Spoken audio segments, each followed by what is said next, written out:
और कुत्ते की तरह नोचवा दिया मेरे आदमी को बुरी तरह से। ये नोच लिया उसे, यूं बुरी तरह नोच डाला, बहुत बुरी तरह नोच डाला दीदी उसे, बहुत बुरी तरह से नोच डाला। मैं मुकेश की वाइफ हूँ। ज्योति ये दूसरी औरत है और उसी को पता, लास्ट कॉल उसी के पास आई थी। मेरे आदमी का फोन 1 हफ्ते से बंद था। वो यूं कहती है कि अगर मेरे को छोड़ भी गया ना तो तेरे को रेप केस लगवा दूंगी। उसे धमकाती थी, डराती थी। अब मुझे नहीं पता कि आगे क्या हुआ क्या नहीं हुआ। बंदूक कहाँ से आई उनके पास? मुझे नहीं मालूम दीदी, वो नहीं पता, उस लड़की को पता है। मुझे नहीं पता कि वो ज्यादातर उस लड़की के साथ टाइम बिताता था। मेरे को तो काम पे पता चला कि मुकेश की गोली मार दी 11 बजे। मैं तो वहां से भगी भगी आई। मेरे को तो पता नहीं कौन मारा कौन नहीं मारा, और कोई पता नहीं। हमारे घर पे कोई भी नहीं था। यहाँ पे पुलिस आई थी कि उन्होंने फायरिंग करी, खुद से फायरिंग की, जिसकी वजह से दिल्ली पुलिस का एक एएसआई मर गया, एक स्कूटर सवार को गोली लग गई। फिर ये कहा जा रहा है कि उन्होंने खुद ऑटो में बैठकर सुसाइड कर लिया। सटीक खबरों का सीधा असर। आप देख रहे हैं एनसीआर समाचार। नमस्कार, मैं नमिता चौहान और आप देख रहे हैं एनसीआर समाचार। इस वक्त हम मौजूद है नंद नगरी में। बीते दिन यहाँ पर फायरिंग हुई थी और ये खबर अभी तक आप सभी को मिल गई होगी कि एक मुकेश नाम के व्यक्ति ने फायरिंग की थी, ऐसा बताया जा रहा है, और जिसकी वजह से दिल्ली पुलिस का एक एएसआई भी मारा गया, दूसरा व्यक्ति घायल बताया जा रहा है। और खुद मुकेश, जिस पर ये आरोप लगाया जा रहा है, बताया ये जा रहा है कि उन्होंने भी खुदकुशी कर ली थी। अभी इस वक्त हम उन्हीं के परिवार के साथ है। पीछे आप देख सकते हैं मातम का माहौल छाया हुआ है। परिवार के लोग यहाँ पर है, सभी गली मोहल्ले के जितने लोग हैं वो यहाँ पर इकट्ठा हो चुके हैं। जानने की कोशिश करते हैं कि क्या सचमुच मुकेश जिनकी मृत्यु हुई है वो आरोपी थे, या उनके साथ कोई साजिश हुई है, या उनको मारा गया है। उनके परिवार से जानने की कोशिश करते हैं। आइए बात करते हैं, क्या हुआ था, आप कौन है, बताइए जरा। मैं मुकेश की वाइफ हूँ। क्या नाम है आपका? मेरा नाम मीना है, उर्फ मीनू। क्या हुआ था? 2018 से मेरे आदमी दूसरी औरत के रिलेशन में रहते थे, लिविंग रिलेशन जो कहते हैं ना, उसमें रहते थे। उसको उसको मेरे आदमी को लेके वो लोनी की साइड में रहती थी। सुबह के सारा दिन तो वो ड्यूटी पे इधर उधर रहते थे, मेरे पास आते थे। रात के टाइम जैसे जाते हैं, वो रात के टाइम 5-6 बजे उसके पास जाता था। कई दिनों से परेशान सा था, तो वीरवार वाले दिन वो आए, आके कहने लगे मीनू, पहले भी बताया कि मीनू ज्योति सही रास्ते पे नहीं चली। मैंने कहा छोड़ दो तो उसे। ज्योति वो दूसरी औरत है जिसके बारे में आप बात कर रही हैं? हाँ, ज्योति दूसरी औरत है और उसी को पता, लास्ट कॉल उसी के पास आई थी। मेरे आदमी का फोन 1 हफ्ते से बंद था, वो ड्यूटी पे भी नहीं था। क्या काम करते थे आपके पति? मेरे हस्बैंड एमसीडी में सरकारी गवर्नमेंट सर्वेंट थे, पक्के नौकर थे मेरे हस्बैंड। क्या उम्र क्या थी उनकी? उनकी 45 साल की उम्र, 40-45 साल की उम्र पूरा है। नाम बताएंगे? मेरे हस्बैंड का सिर्फ मुकेश नाम ही लिखा जाता है। अच्छा। परिवार में और कौन कौन है? मेरे परिवार में ससुराल में मेरे सब 3 जेठ है मेरे। विजेंद्र, सुदेश, नरेश और नंद मेरी 2 हैं। जो उन नंदों के हाथ से ही वो लड़की मेरे घर में आई थी, और वही लड़कियां मैं नंदे ले लेके आ रही है। उन लड़कियों को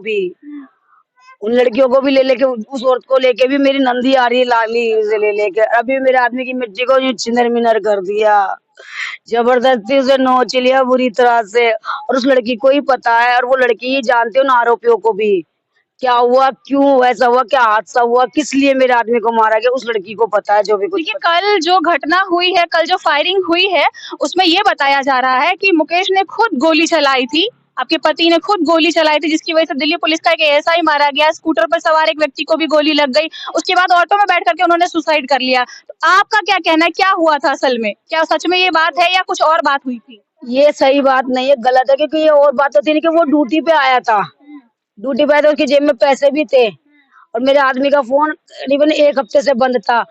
और आरोपियों ने पहले उस लड़की को फोन किया था, ज्योति को।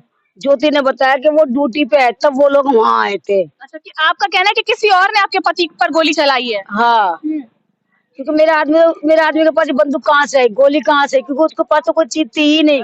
सरकारी नौकरी वाला तुम खुद जानते हो, कोई गवर्नमेंट सर्वेंट नौकरी वाला कोई ऐसी चीजें नहीं रखेगा। किसी की कोई दुश्मनी है क्या आपके परिवार से, जो ऐसी हरकत हुई है? मेरे साथ तो नहीं है दुश्मनी। उस लड़की की हो तो वो लड़की ही बताएगी असलियत तो, क्योंकि उस लड़की को ही पता है सब बातें कि क्यों हुआ क्या है, और वो ही उसी के पास ही फोन आया था। कौन है ये ज्योति जिसकी आप बात कर रही हैं? दूसरी औरत जो आप बात कर रही, कहाँ है, कहाँ रहती है? कौन आपके परिवार के साथ रहती है क्या, ससुराल के साथ?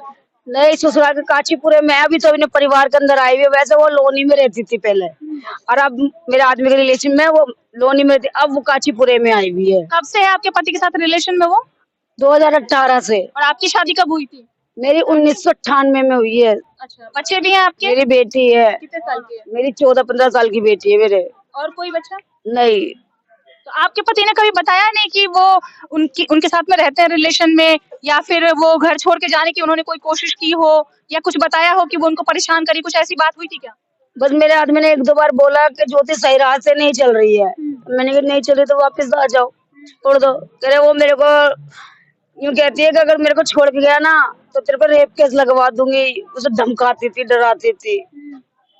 अब मुझे नहीं पता कि आगे क्या हुआ क्या नहीं हुआ, क्योंकि मुझे नहीं मालूम, कुछ नहीं जानती मैं इसके बारे में। उस लड़की को ही पता, वही जानती है वो कौन है। उस लड़की का भी थाने में ही फोन जमा है, मेरे हस्बैंड का भी वही फोन जमा है। वो लड़की ही बताएगी क्या है असलियत। बॉडी जब आप लेने गई तो प्रशासन से आपकी कोई बातचीत नहीं हुई? मेरी कोई बातचीत नहीं है। मेरे ससुराल वाले और वो लड़की कह रही है कि लास्ट को मैं बॉडी को अपने घर ले जाऊंगी, मैं ब्याहता हूँ तो मैं लेके आऊंगी ना। तो मैं हाथ जोड़ के विनती करके समाज से, प्रशासन से कि मेरे आदमी को, यहाँ पे मेरे आदमी कुत्ते की तरह नोच लिया उन्होंने, और मेरी नंद लेके आई उसे, छोटी वाली लाली, इसको जबरदस्ती, और कुत्ते की तरह नोचवा दिया मेरे आदमी को बुरी तरह से। ये नोच लिया उसे, यूं बुरी तरह नोच डाला,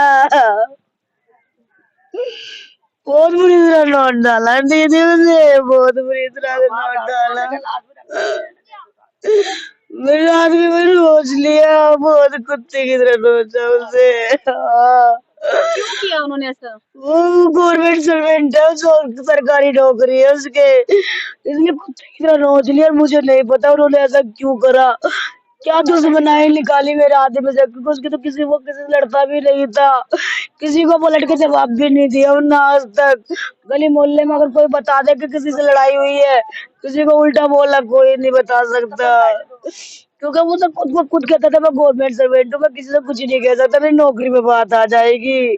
वो कभी किसी से कुछ ये नहीं। बंदूक कहाँ से आई उनके पास? मुझे नहीं मालूम दीदी, वो नहीं पता, उस लड़की को पता है, मुझे नहीं पता कि वो ज्यादातर उस लड़की के साथ टाइम बिताता था। तो अगर वो जब भी मेरे घर में आता, मेरे पास आता, 2 मिनट बैठता, तुरंत कॉल करती, कहाँ है, कहाँ पे, जल्दी आ घर पे, वापस आ।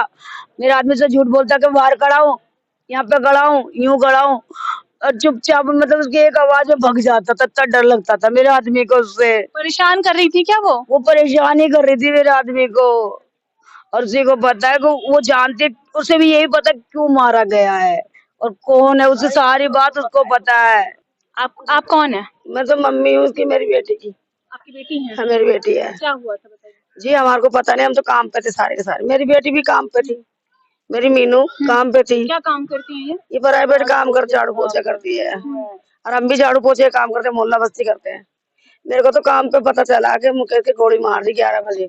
मैं तो वहां से भगी भगी आई, मेरे को तो पता नहीं कौन मारा कौन नहीं मारा, और कोई पता नहीं। हमारे घर पे कोई भी नहीं था, यहाँ पे पुलिस आई थी अनकार करने। थोड़ा अपने दामाद के व्यवहार के बारे में बताएंगी, जब आपने शादी की इस वक्त क्या देख करके शादी की थी? किसी तरह की कोई बात इनके ससुराल में कभी इनको परेशान किया, कुछ ऐसा कुछ था ऐसा क्या? कुछ भी बात नहीं थी, कोई भी ऐसी कोई घटना नहीं। मेरी बेटी को बहुत प्यार था इससे।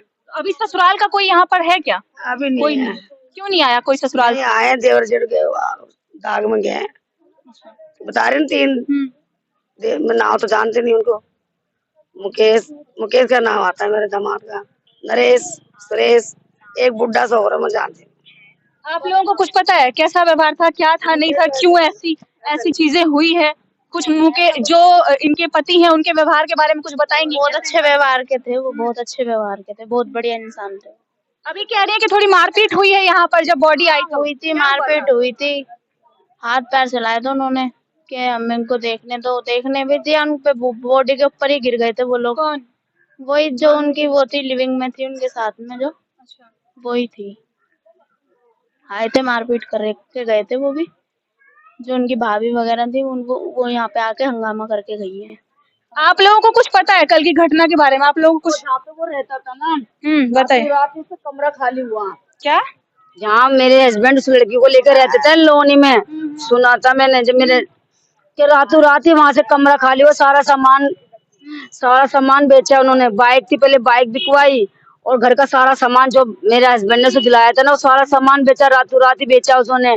ऐसे क्या परेशानी हुई थी जो रातों रात सामान बेचा उसने, और उसको लेके पता नहीं कहाँ गायब हुए, 1 हफ्ते तक उसे लेकर गायब हुए। फिर वो कल सुबह आया, सुबह आने के बाद वो ड्यूटी आया तो गोली से उड़वा दिया।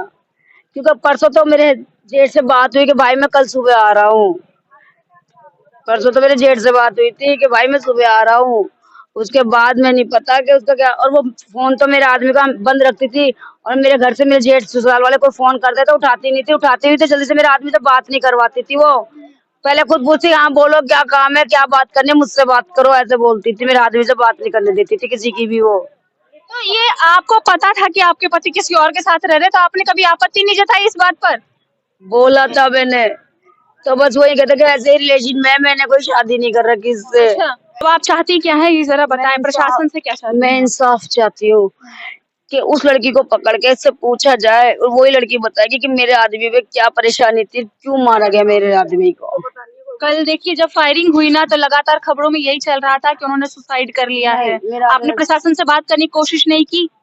अभी मैंने किसी से कोई बात नहीं की, क्योंकि मेरे को जब फोन गया तो जिस टाइम उनको गोली लग चुकी थी वो जीटीबी हॉस्पिटल में थे।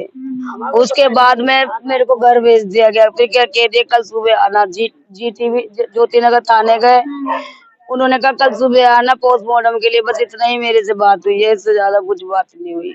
आप लोग कुछ जानते हैं घटना के बारे में, मुकेश के बारे में, कैसा व्यवहार था, क्यों ऐसी चीजें हुई है? मुकेश के बारे में, हाँ। मुकेश लड़का बहुत बढ़िया था और यहीं रहता था ससुराल में ही। उसकी मीना है, ये घरवाली है बेटी, और उसकी एक लड़की है, ठीक है, और ड्यूटी भी करता था वो यहीं पर। किसी से यहाँ नहीं झगड़ा भी करा, ना कोई लड़ाई, मतलब अगर उसको कोई दो बात कह देते ना, कुछ भी गाली गुप्ता कुछ भी, तो दोबारा जवाब नहीं देता था वो। अच्छा, बढ़िया लड़का था। तो ये जो आरोप लग रहे हैं कि उन्होंने फायरिंग करी, खुद से फायरिंग की, जिसकी वजह से दिल्ली पुलिस का एक एएसआई मर गया, एक स्कूटर सवार को गोली लग गई, फिर ये कहा जा रहा है कि वो उन्होंने खुद ऑटो में बैठ कर सुसाइड कर लिया। देखो इस बात का हमें कोई पता नहीं है जी, इसका कोई पता नहीं। हम इसको ऐसे कहते हैं कि ऐसा हुआ ऐसा हुआ, ऐसा हमें पता नहीं। वो तो हम जब ड्यूटी से आए शाम के टाइम, तो यहाँ हमें किसी भाई ने, हमारे किसी भाई ने कही कि ऐसे से बात होगी। मैं बंतला रहता हूँ, ठीक है, तो इन्होंने की ऐसे से बात होगी। मैंने कहा अच्छा। फिर मैंने उनसे, इनके जो साले थे बड़े वाले, उनसे पता करा। कहने लगे कि चाचा वो मट्टी अभी देंगे नहीं और कल देंगे मट्टी। मैंने कहा अच्छा।